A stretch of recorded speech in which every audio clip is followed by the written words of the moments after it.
Director Wray and Secretary Mayorkas, and also Director Christine Abizade of the National Counterterrorism Threat Center before us, and this little colloquy occurred. I said, thank you, Director Abizade, does the NCTC assess a significant threat from the historic level of uncontrolled crossing at the southern border? Here was her answer. Thank you. We don't actually. Border security is really important. If we look at the nature of the threat and how it's evolved here in the United States homeland, it's been striking how the evolution to lone actors actually reflects how much more difficult it is for terrorists to enter the United States. We look historically at the kinds of attacks we've experienced here in the homeland.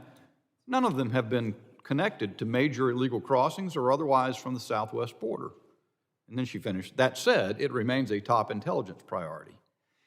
Does that provide you comfort, Ambassador Sales? Well, Congressman, I have to say that I'm considerably more worried about the state of our border security. As I indicated in my written statement, we've seen a dramatic spike over recent years in the number of known or suspected terrorists who were apprehended coming across the southern border.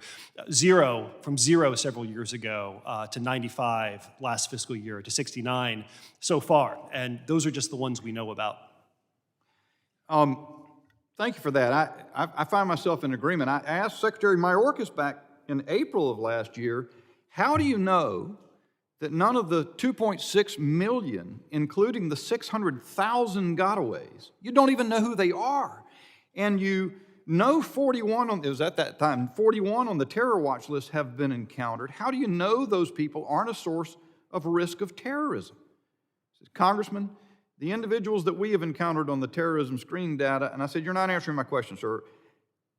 I said, you know, Ramzi Youssef claimed asylum, right?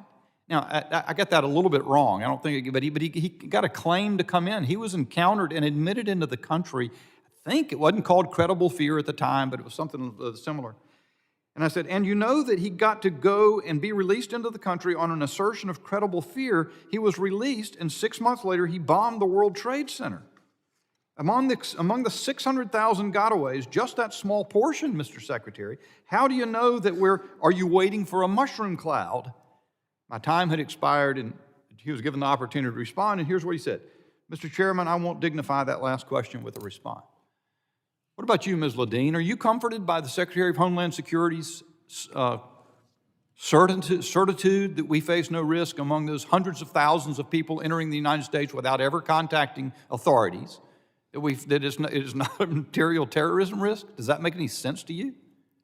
Mr. Congressman, as a resident of a border state, I can tell you I'm extremely concerned on a personal level, and with my professional background, I am increasingly concerned given the sheer number of people who are crossing over that we have no idea who they are and what their backgrounds are.